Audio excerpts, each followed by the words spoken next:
warahmatullahi wabarakatuh. Alhamdulillahi rabbil alamin, wassalatu wassalamu ala asyrafil anbiya'i wal mursalin wa ala alihi wa sahbihi ajma'in. Kita sama-sama bacakan Al-Fatihah, sedekahkan kepada almarhum, buat ibu ayah yang telah pergi meninggal dunia, guru-guru kita, pada para syuhada, insyaallah. Syaulillahi Fatihah. A'udzu billahi minasyaitonir rajim. Bismillahirrahmanirrahim. Alhamdulillahi rabbil alamin. Arrahmanir rahim. Maliki yaumiddin. Iyyaka na'budu wa iyyaka nasta'in. Ihdinas siratal mustaqim. Siratal ladzina an'amta 'alaihim ghairil maghdubi 'alaihim waladdallin.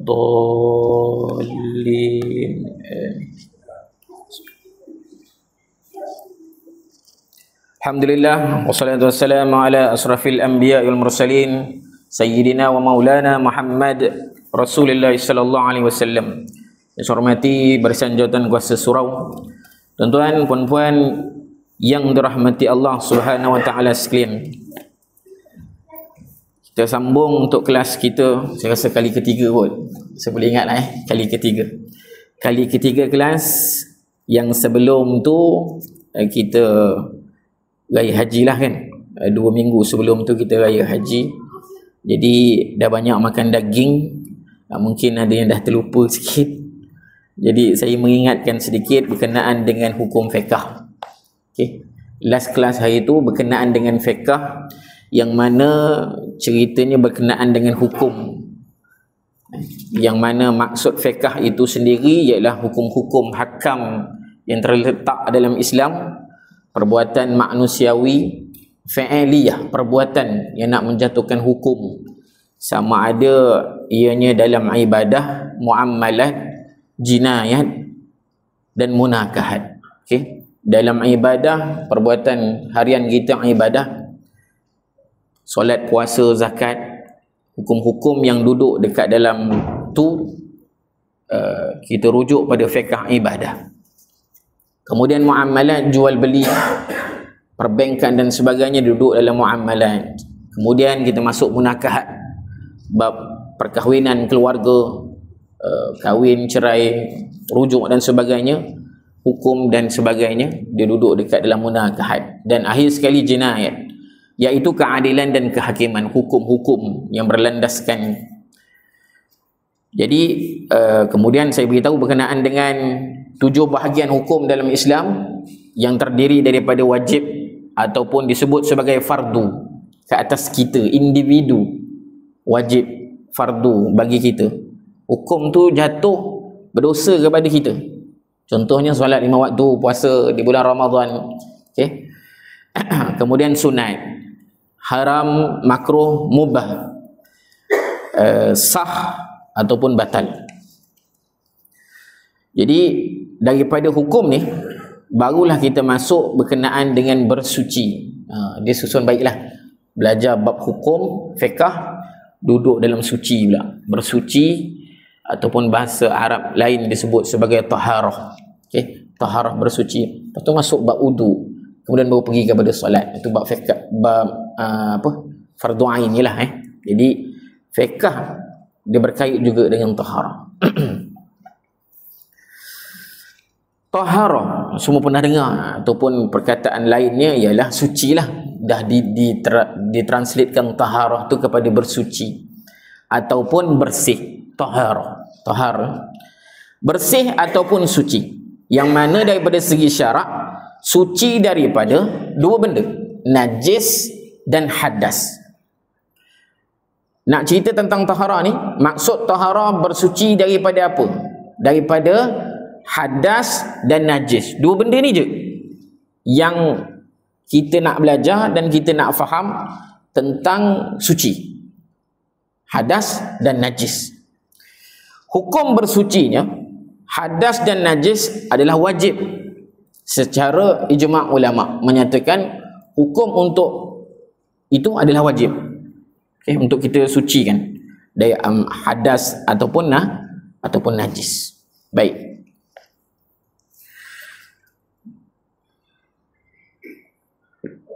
najis ta'alluq, najis yang ada pada badan ataupun diri, pakaian dan tempat. Ia berkaitan dengan apa yang perlu disucikan. Ta'alluq ni berkaitan dengan apa yang nak disucikan, terkena. Okay, terkena ataupun memang dah kena lah. Dia ter ni maksudnya dia tak sengaja kan, terkena kan. Terkena air kencing contoh.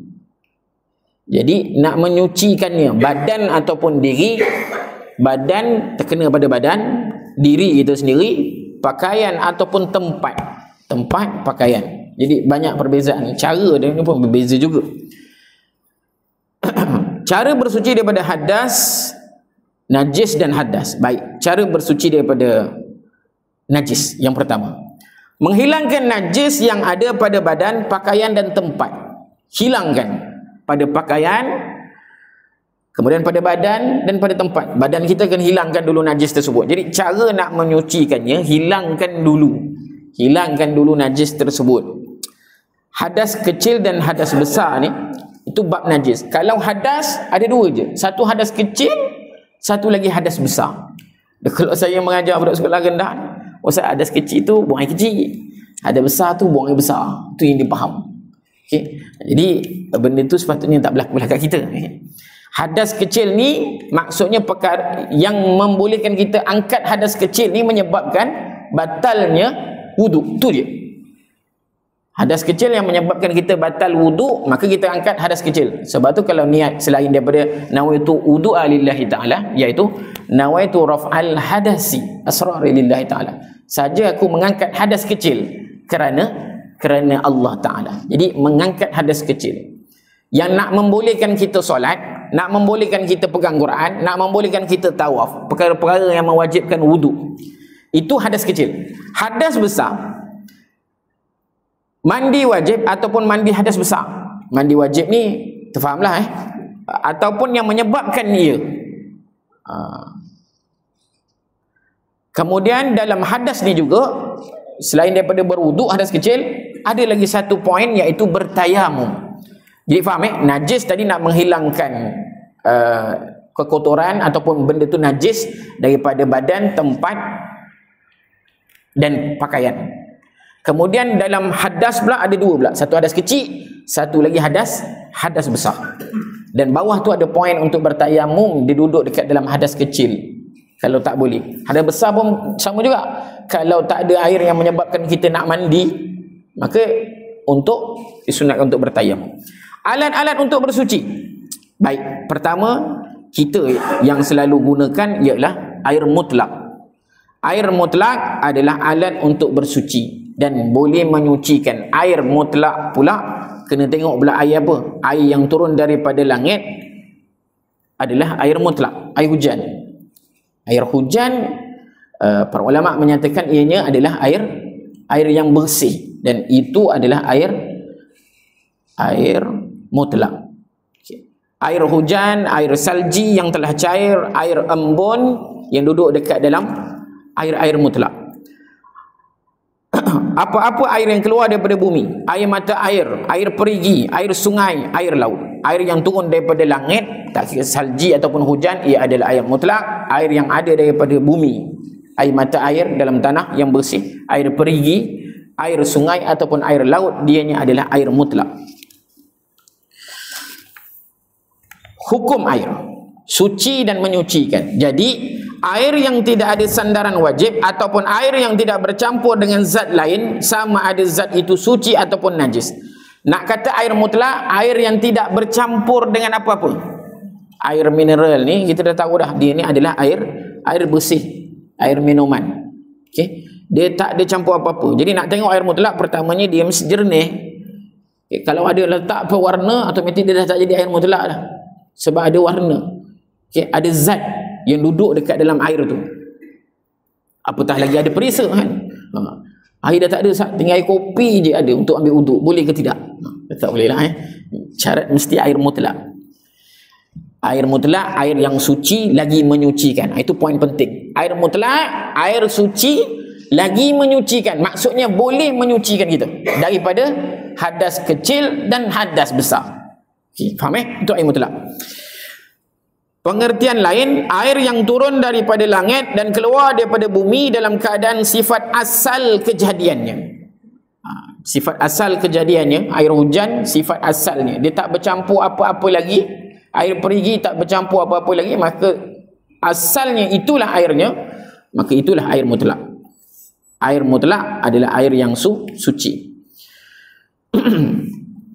Kemudian air musyammas. Apa maksud air musyammas? Air yang terjemur di bawah matahari. Dia suci tetapi makruh nak digunakan pada badan ataupun bersuci ataupun diminum ketika air itu panas. Air yang terdedah dengan cahaya matahari. Okey, kalau air kowe yang tu lain, itu memang panas yang kita panaskan. Ini air yang dimaksudkan musyam. Syam ni kan matahari kan. Wasyamsi waduhaha, demi matahari, demi cahaya matahari. Jadi syam ni matahari, maksudnya yang berkait dengan matahari, bukan berkait dengan panas. Jadi penerangan tu air musyammas, terjemur di bawah matahari. Air yang berada dalam keadaan logam yang boleh berkarat seperti berisi. Air yang berada di dalam logam, bekas logam. Apa pula nak penerangan air panas ni? Adakah air yang panas dalam botol ni dikira sebagai air musyammas? Okay, jadi penerangan dan keterangannya ialah air yang berada di dalam bekas logam. Ni ke plastik. Habis ni bukanlah. Kita fahamkan dulu. Air yang berada di bekas logam. Sekarang ni banyak yang viral lain, yang bekas logam macam besi kan. Budak-budak kalau bawa pang jatuh atas tile tu, terkejut satu sekolah. Air yang berada dalam bekas logam yang boleh menyebabkan berkarat. Penerangan seterusnya. Air yang berada di dalam bekas logam yang menyebabkan ianya berkarat seperti besi dan tembaga. Selain daripada bekas, daripada emas dan perak yang terjemur di bawah panas di negeri yang panas. Kita ni boleh dikatakan negeri yang panas juga, sebab ada panas dan ada hujan. Tapi kena bab panaslah itu kan, yang menyebabkan daripada matahari. Maka air musyammas, air itu suci. Air itu suci tetapi makruh digunakan. Boleh tak Ustaz nak ambil wuduk daripada air itu? Boleh, tapi makruh lah. Kan kita dah cerita bab makruh last kelas kan. Jadi contohnya berwuduk menyucikan najis pada badan ataupun mandi wajib. Jika untuk menyuci pakaian atau menggunakan termasuk untuk diminum setelah ia sejuk, maka hukumnya tidak makruh. Termasuk juga bekas yang diperbuat daripada timah. Okay, negeri yang disebutkan sebagai negeri panas ni, kalau dekat dalam musyammas ni, antara yang memang betul-betul disebut adalah Arab Saudi dan Hadramaut, Yaman. Okay, dua negara ni disebut. Kita pun berada dalam keadaan yang panas juga kadang-kadang. Baik. Kemudian air musta'mal. Musta'mal ni air yang telah digunakan untuk perkara yang wajib. Suci air tu, maksudnya boleh nak mandi, kalau nak minum bolehlah, sebab air mandian kita lah kan. Air mandian orang dia minum. Air musta'mal dianya suci tapi tidak menyucikan, tak boleh menyucikan. Okay. Keterangannya, air yang kurang daripada 2 kolah yang telah digunakan untuk perkara wajib seperti wuduk yang wajib, mandi wajib dan menghilangkan najis. Air yang telah digunakan. Okay. Air musta'mal ni air yang telah digunakan. Contoh, kalau lebih daripada 2 kolah dia dimaafkan, dia akan jadi air mutlak semula. Air yang kurang daripada 2 kolah. Sebab tu kalau dulu kita tengok masjid-masjid lama surau, dekat depan sebelum masuk tempatnya disediakan kolah. Okay. Syarat kolah pun mesti dua depa. Untuk syarat nak mengatakan yang kolah tu dimasukkan dengan 2 kolah tu macam mana pula? Dalamnya dan lebarnya macam mana nak dimasukkan dengan 2 kolah. Jadi kalau kurang daripada 2 kolah, maka air tu tidak boleh menyucikan. Ambil wuduk, air lebihan wuduk ni tadi masuk dalam baldi kat bawah. Okay. Ambil air wuduk tadi, masuk lebihan air wuduk tadi tu dekat dalam baldi yang ada di bawah. Tiba-tiba untuk nak basuh anggota seterusnya, air tak ada.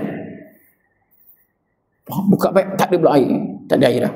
kita pun ambil yang ada dekat dalam baldi tadi tu untuk sambung basuh bahagian muka, maka tidak boleh, sebab air tu tadi tak cukup 2 kolah pertamanya. Yang keduanya, dia dah jadi air musta'mal.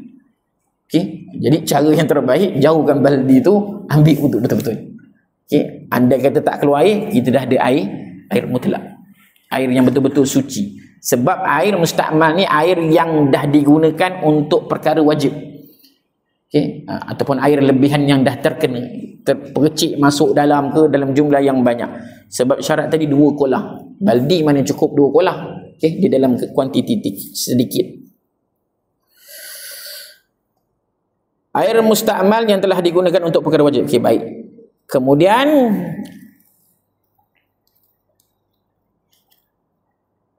air yang seterusnya adalah air mutanajis. Air mutanajis ni air yang dah terkena najis. Pertamanya, air yang berubah salah satu sifatnya, warna, bau dan rasa kerana terkena najis, sama ada air itu banyak ataupun sedikit. Air ini tidak boleh digunakan untuk bersuci. Air mutanajis ni air yang tidak suci dan tidak menyucikan. Sebaiknya kalau ada air tu buanglah. Okay, ada dalam baldi, tiba-tiba cicak jatuh masuk dekat dalam baldi tu, kita pun buang cicak, kita ambil wuduk untuk air tu, maka tak dibenarkan. Okay, sebab air tu dah jadi air mutanajis. Okay. Dan menyebabkan pula tukar pula warna. Ada pula najis, air tu dah tukar warna, ada darah ke yang menyebabkan benda-benda yang besar, lipas ke apa benda, lipas ada darah pula, benda-benda lain lah, tikus ke contoh, yang menyebabkan dia berdarah sehingga mengubah air tu warnanya dan zatnya, maka air tadi tu dah jadi air yang dipanggil sebagai air mutanajis. Air tu dah tak suci dan dia pula tak boleh suci, tak boleh menyucikan kita. Air yang sedikit kurang daripada 2 kolah. Tapi Ustaz, kalau air tu 2 kolah besar, cicak masuk dalam tu, buang cicak, air tu jadi air mutlak. Air tu jadi air yang bersih lagi, menyucikan. Sebab syarat tu 2 kolah tadi. Ni kalau tak cukup 2 kolah. Contoh dalam air ni masuk benda yang najis, cicak masuk dalam, kan? Lepas tu nak menyucikan, saya nak ambil wuduk dalam air ni, tak boleh lah. Okay. Sebab saya dah tahu dah ada masuknya cicak tu. Biasanya akan berubah sedikit warna. Dah masuk benda tu kan. Ataupun ada najis pula kat bawah tu, saya pun ambil juga wuduk. Tak boleh Ustaz membazir. Membazir, nak cerita pasal najis ni tadi. Nak beritahu betapa pentingnya kita nak menyucikan diri. Okay, bab suci ni. Ada keterangan berkenaan dengan bangkai yang tidak mengalir darahnya. Ketika ianya dibunuh seperti lalat, lipas, semut, cicak yang jatuh ke dalam air. Syaratnya sama juga, 2 kolah tadi.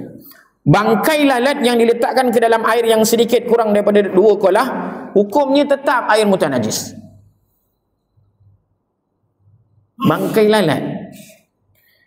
lalat yang diletakkan ke dalam air yang sedikit, kita bayangkan dalam ni yang kurang daripada 2 kolah, dan memang air sedikit kurang daripada 2 kolah, hukumnya adalah menjadi air mutanajis. Bangkai lalat, maksudnya dah matilah. Okay, baik, seterusnya berkenaan dengan air lagi. Air yang sedikit ataupun air yang banyak tadi, kalau air yang banyak dalam Islam ditetapkan ialah 2 kolah. Okay, 2 kolah.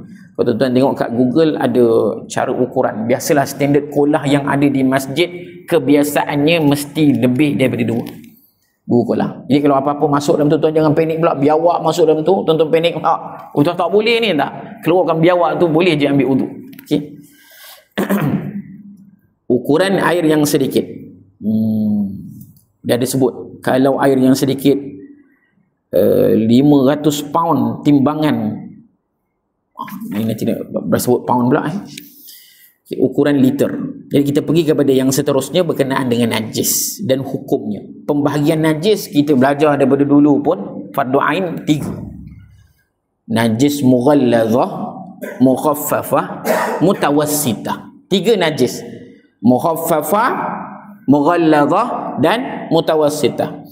Najis mughallazah, najis yang paling berat. So, kalau ajar pelajar, saya suka buat jongkang-jongkit tu. Letak berat namanya mughallazah, berat. Kemudian jongkang-jongkit tu tengah-tengah lah duduknya. Okey. Tengah-tengah maksudnya mukhaffafah. Yang mukhaffafah yang ringan. Yang sederhana adalah mutawassitah. Pertengahan antara mutawassitah tu, saya letak najis mutawassitah, jongkang-jongkit tu tegak. Okey. Kalau ringan, kita letak pula kat situ adalah mukhaffafah, najis yang ringan. Jadi ada dua, mughallazah berat, mukhaffafah ringan, dan mutawassitah tu adalah najis di pertengahan antara berat dengan ringan, dia duduknya mutawassitah. Baik. Pengertian dan cara nak menyucikan najis mughallazah berat. Pengertian. Najis mughallazah adalah najis anjing dan babi. Dan keturunan kedua-duanya atau salah satu daripada kedua-duanya. Keturunannya najis anjing, keturunan anak beranaknya tetaplah anjing juga.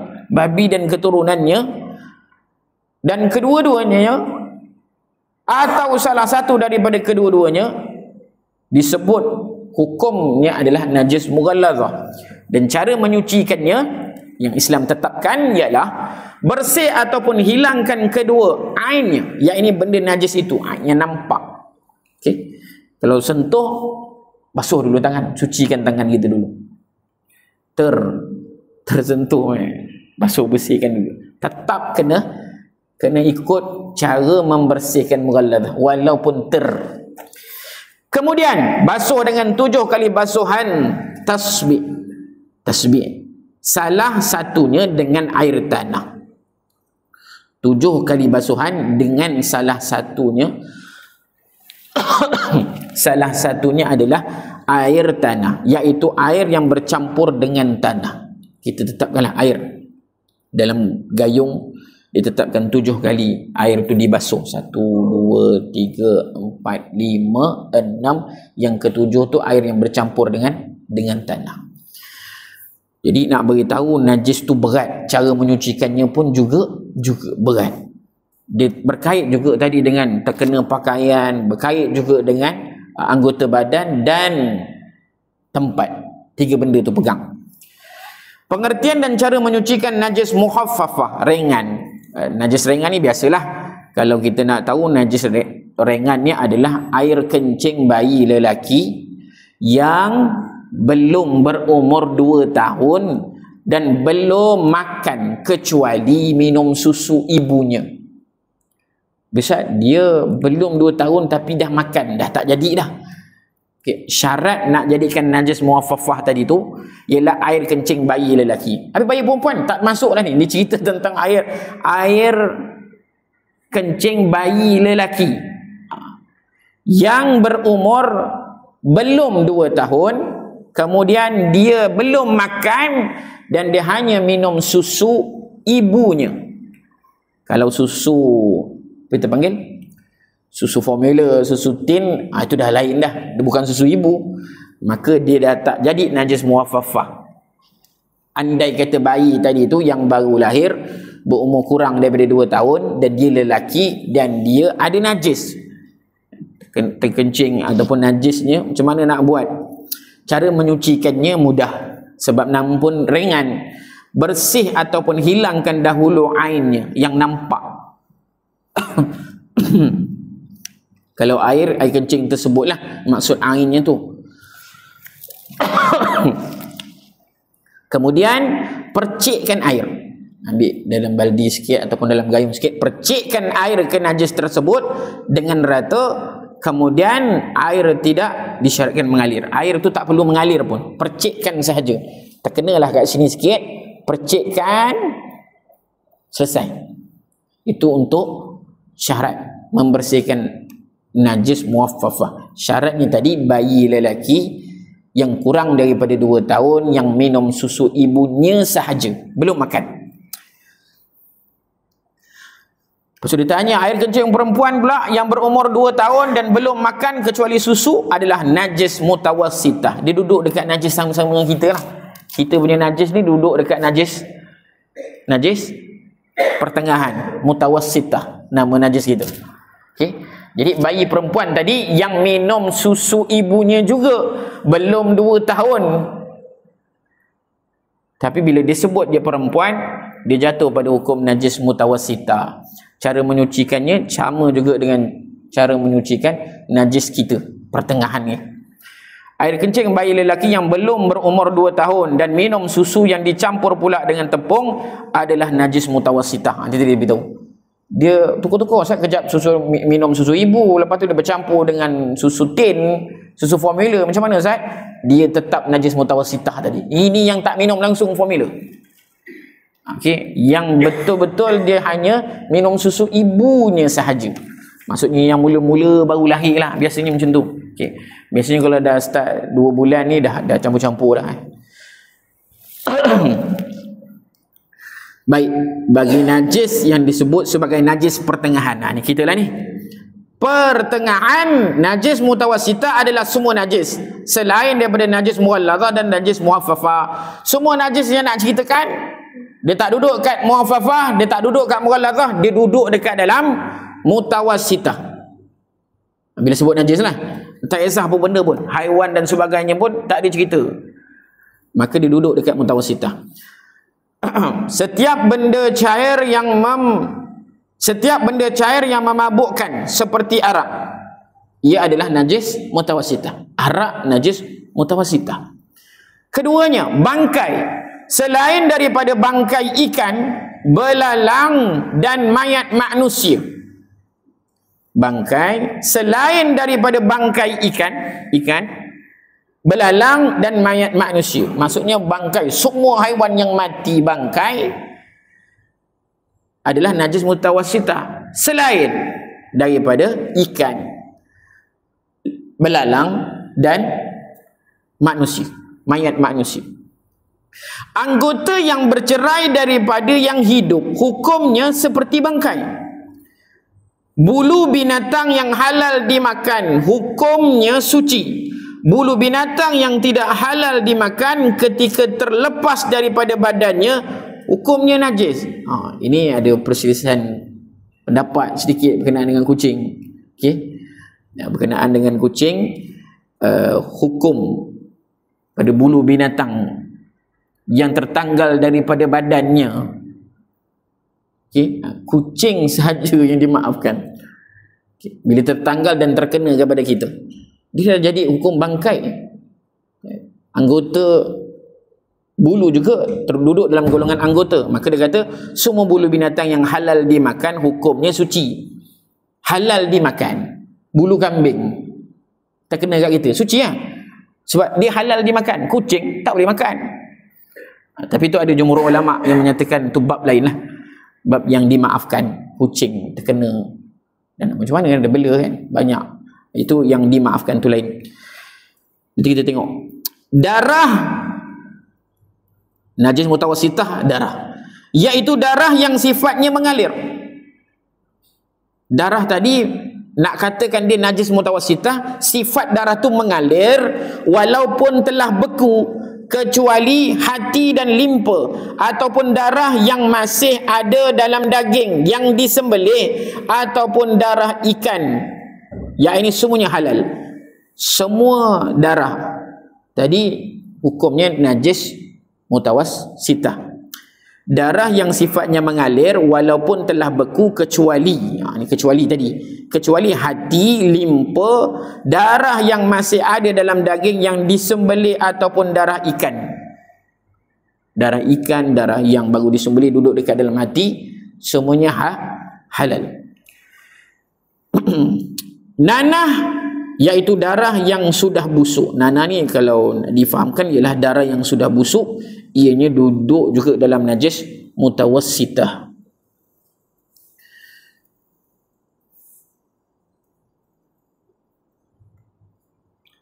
Yang kelima, muntah, iaitu makanan yang keluar daripada perut besar, ma'idah. Perut besar, muntah yang memang keluar daripada dalam. Dia ada dua muntah, satu yang kecil sedikit kan, kadang macam dia terkeluar sedikit, itu lain. Ini yang keluar daripada ma'idah, perut dalam. Oh, keluar kan. Dan muntah tu kebiasaannya dianya dalam kuantiti yang banyak. Maka muntah tadi itu dia duduk dekat dalam hukum najis mutawassitah. Kemudian yang keenam, tahi. Termasuklah tahi binatang, ikan dan tahi binatang yang tidak mengalir darahnya. Termasuklah tahi binatang, ikan dan tahi binatang yang tidak mengalir darahnya juga termasuk sebagai najis mutawassitah. Yang ketujuh, air kencing. Kelapan, susu binatang yang tidak dimakan dagingnya kecuali susu manusia. Susu binatang yang kita tidak makan dagingnya kecuali susu manusia adalah najis mutawassitah. Yang kesembilan, air mazi, iaitu air putih ataupun kuning yang selalunya ghalib. Putih ataupun kuning, keluar daripada kemaluan ketika syahwat bangkit. Air mazi ni ketika syahwat bangkit, ada keluar air yang warnanya putih ataupun kekuningan sedikit, airnya dalam bentuk cair, maka ia keluar daripada kemaluan ketika bersyahwat, ketika datangnya syahwat. Air mazi tadi adalah hukumnya najis mutawassitah. Air wadi, mazi wadi, iaitu air putih yang agak keruh sedikit dan agak kental sedikit, yang keluar selalunya daripada kemaluan ketika membawa sesuatu yang berat. Dua beza.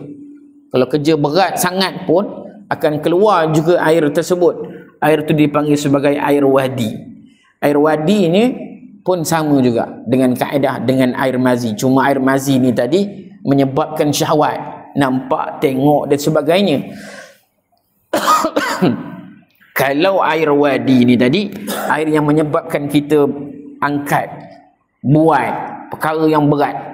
Okay. Contoh angkat kereta, keluar air wadi ni tadi, maka dia adalah, hukumnya adalah najis mutawassitah.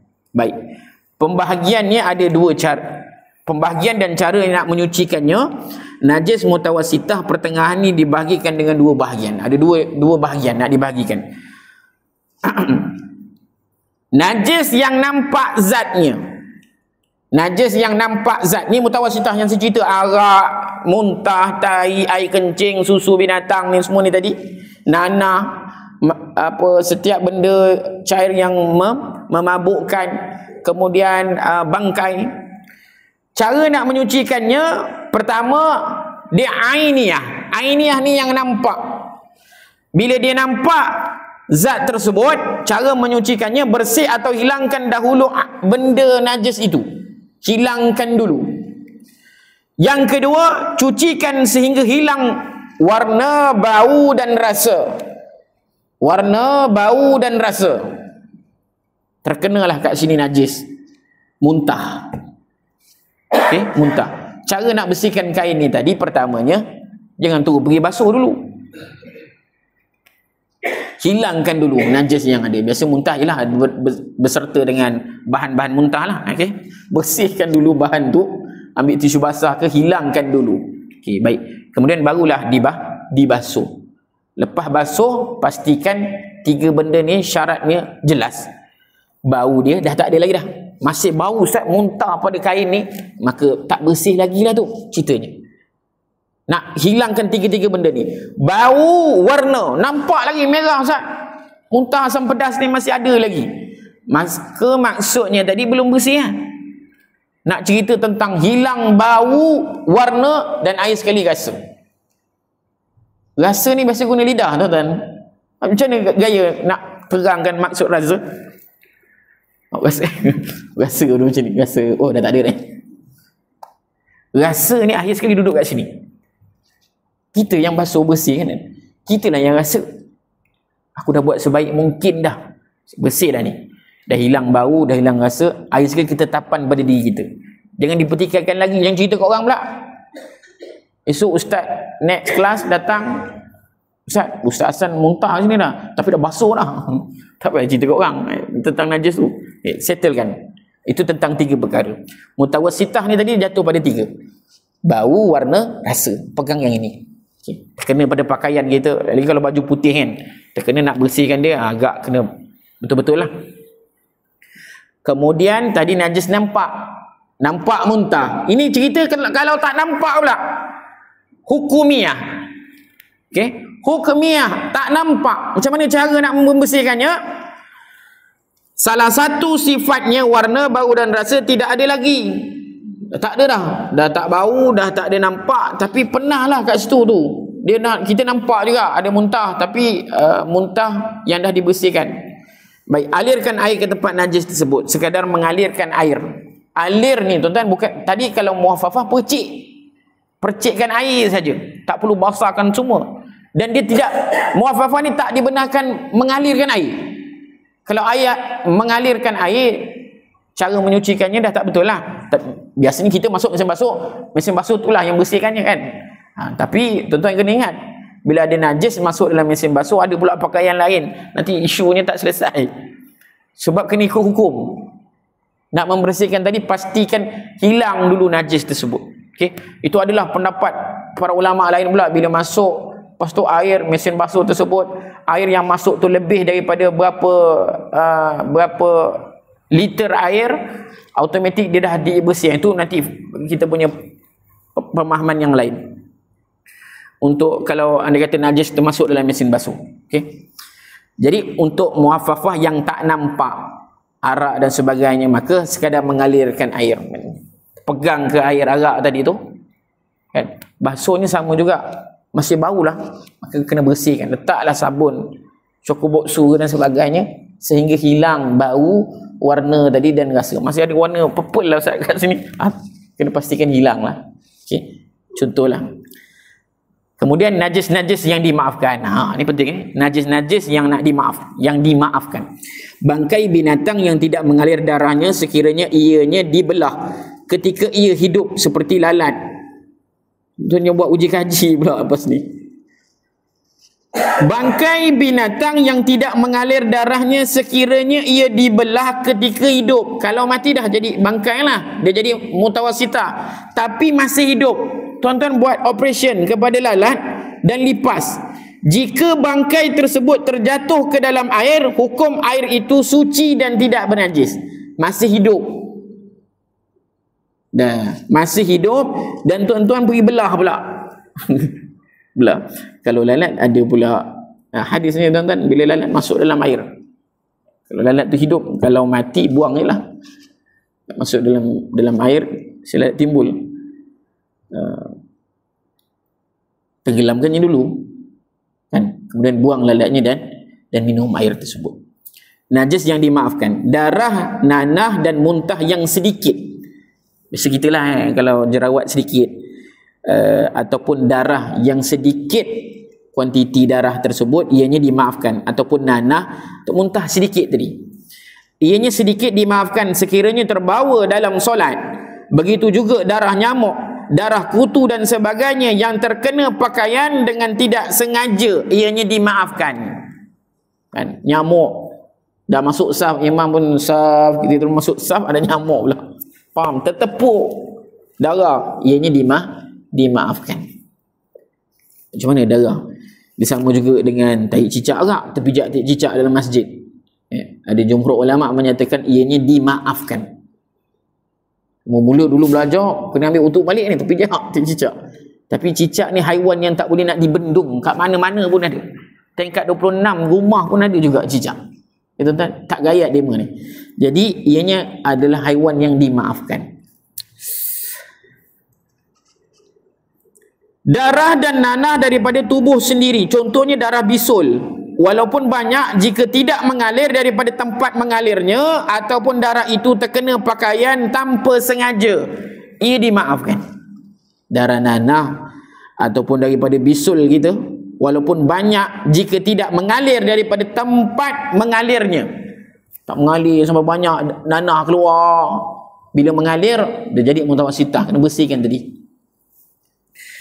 Kemudian tanah, lumpur ataupun air di jalan yang bernajis, jika terkena badan ataupun pakaian semasa berjalan dengan tidak langsung dapat dielakkan, ia juga dimaafkan. Tengok air tu dah air lecak. Biasalah kalau air lecak ni kadang-kadang macam-macam najis yang duduk kan, terkena pula kat kita. nak pergi solat ni, maka ianya adalah yang dimaafkan. Dan yang kelima, najis yang halus yang tidak dapat dilihat oleh mata seperti di kaki lalat, ianya dimaafkan, kan?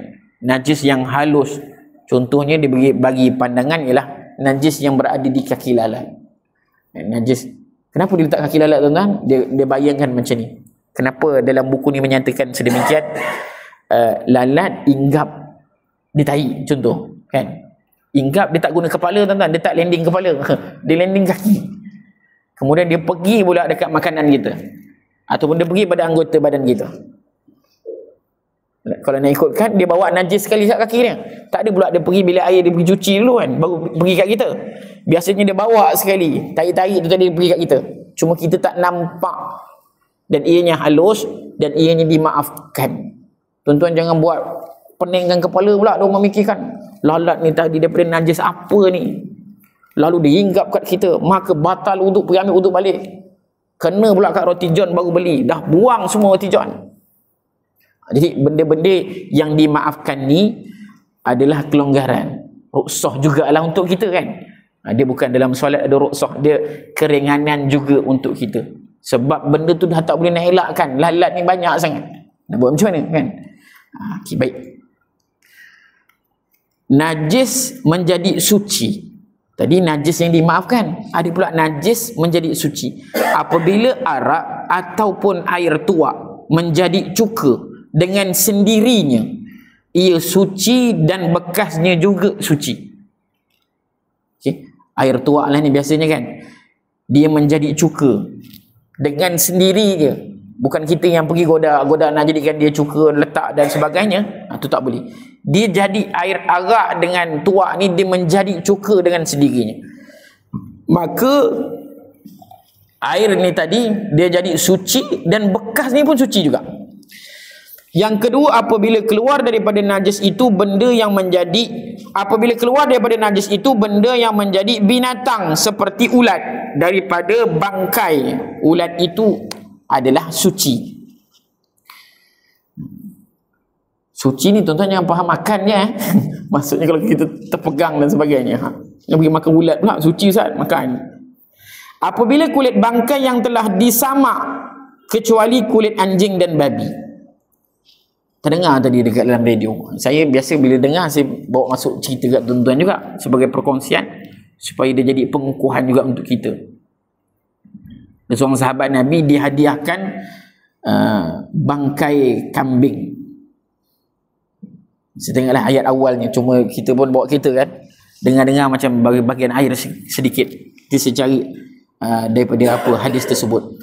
Jadi nak share kat tuan-tuan. Sahabat ni tadi bila dapat tahu, dia dihadiahkan, ni maksudnya orang yang bukan Islam bagilah kambing. Kambing tu yang dah mati lah. Jadi mungkin dah disembelih tapi bukan cara Islam. Jadi bila dihadiahkan kepada sahabat ni tadi, sahabat ni buang kambing tadi. Dia buang kambing ni tadi, lalu Nabi SAW berfirman, kambing tadi tu jadi bangkai. Bangkai ni tadi hanya untuk makan, tapi boleh digunakan kulitnya. Jadi tak perlulah sampai pergi buang seluruhnya, kan? Sebab dia dah hadiahkan ke kita. Yang tak dibenarkan tadi makan saja. Makan bangkai tak boleh. Dia hadiahkan ke kita tu hak kita lah. Jadi ambillah kulitnya. Sepatutnya waktu tu dulu memang memerlukan kulit-kulit kambing dan sebagainya. Jadi sahabat tadi pergi buang seluruhnya. Jadi hadis tu nak menyatakan kulit tadi tu boleh digunakan. Jadi apabila kulit bangkai telah disamak, kecuali kulit anjing dan babi. Cara menyamak kulit bangkai, darah, daging atau sesuatu yang boleh membusuk yang lekat di kulit tersebut hendaklah dibuang dengan sesuatu yang tajam dan kesat. Kikis betul-betul. Nak simpan kulit dan sebagainya, maka kena bersihkan dengan alat yang tajam dan kesat. Biasa gosok baliklah bila kulit tu dah keras, kan? Biasanya dia digosokkan supaya tidak ada tertinggal sedikit pun darah ataupun daging sisa-sisa pada kulit tersebut kalau nak digunakan kulit. Bulu, tulang, kuku, tanduk yang berkaitan dengan bangkai binatang iaitu binatang yang mati bukan kerana disembelih secara syarak, ataupun ia mati terjatuh, ataupun ia disembelih oleh orang kafir, semuanya najis dan tidak suci walaupun ianya disamak, kecuali kulit yang telah disamak seperti yang dijelaskan sebelum tadi. Ini pendapat yang lain. Okay, nanti saya bawakan hadis yang saya dengar tadi tu, insya-Allah mudah-mudahan dia membantu sedikit sebanyak untuk persoalan kita. Jadi insya-Allah tuan-tuan, kita dah selesai bab hukum berkenaan dengan istinja. Sedikit sebanyak sebenarnya ianya refresh sahaja. Memang tu je lah yang saya nak pun, dia sekadar refresh supaya kita teringat balik semula dengan caranya. Jadi insya-Allah untuk next class kita akan masuk berkenaan dengan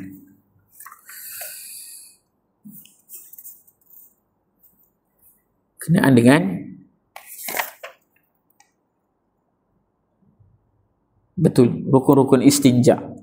Kemudian akan pergi terus kepada hadas. Hadas kecil, hadas besar tadi tak cerita lagi kan. Apa yang menyebabkan ianya terjadinya hadas kecil, apa yang menyebabkan ia hadas besar kan. Orang yang mati kenapa nak kena angkat hadas pula? Kenapa pula kena niatnya hadas besar ke atas orang yang meninggal dunia? Kemudian selesai daripada wuduk sembahyang, barulah kita pergi kepada rukun-rukun solat. Antara benda yang paling penting juga dalam kehidupan seharian kita, untuk sedikit sebanyak kita kena faham kenapa rukun tu terdiri. Sekadar ikut tanpa pemahaman ni bahaya juga. Okay? Jadi sekurang-kurangnya sedikit sebanyak, walaupun saya faham tuan-tuan semua memang dah faham bab ni, dia sekadar refleksi benda yang lepas, masuk balik sedikit, ada penambahan sedikit dan sebanyak. Jadi insya-Allah tuan-tuan, kita pun akan masuk minggu depan awal Muharram. Betul ni dah 22. Minggu depan hari Jumaat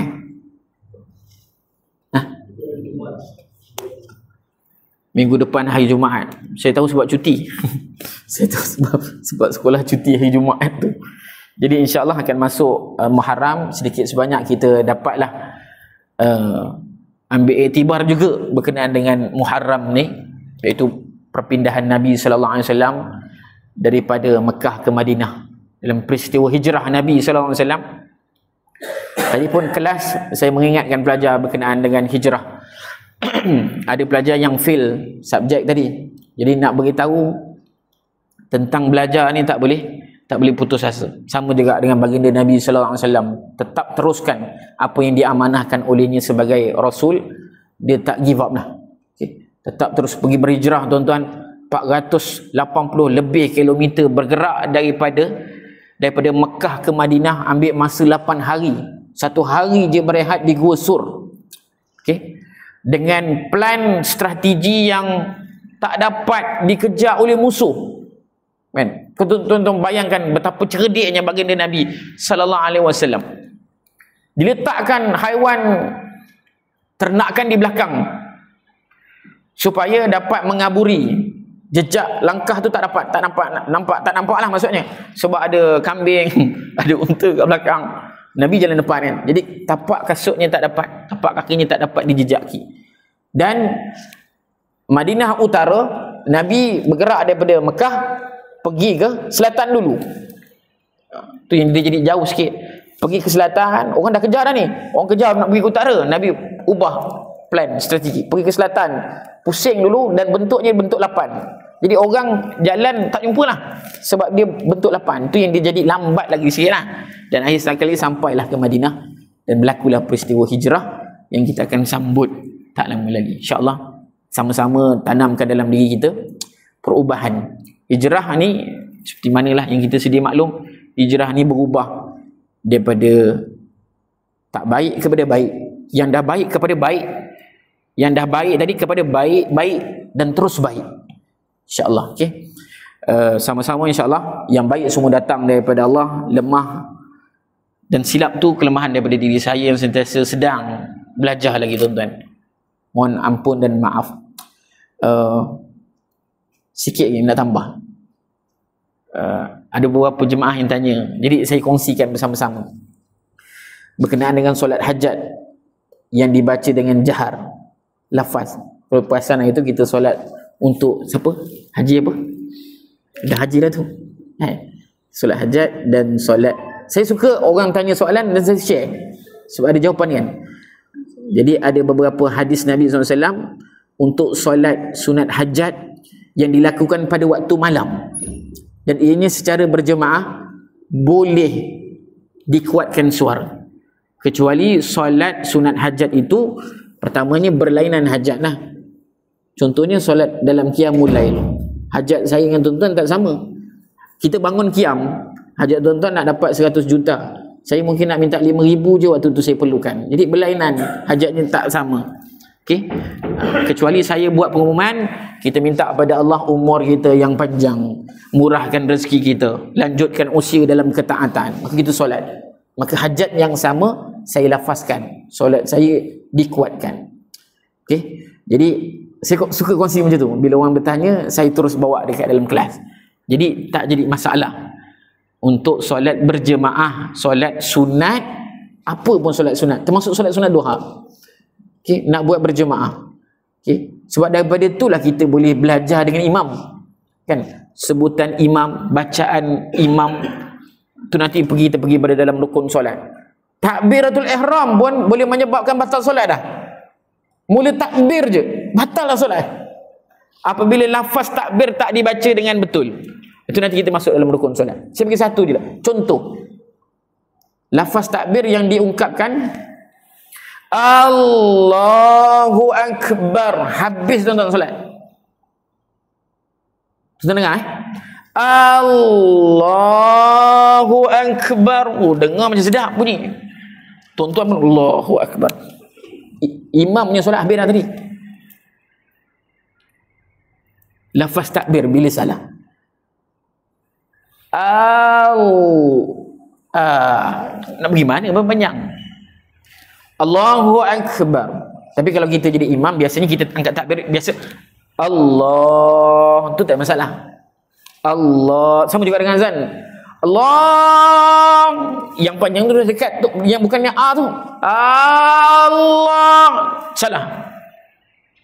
Mungkin tuan-tuan pernah dengar, ataupun sebalik daripadanya. Jadi kalau dengar bunyi macam tu, maksudnya salah lah. Okey. Allah itu lain, dia dah panjang daripada Allah. Allahu Akbar, Allahu Akbar. Beza lah kan dengan Allah. Kadang-kadang tak tahu, mungkin kita penat sangat pun, kadang-kadang Allahu Akbar, habis takbir.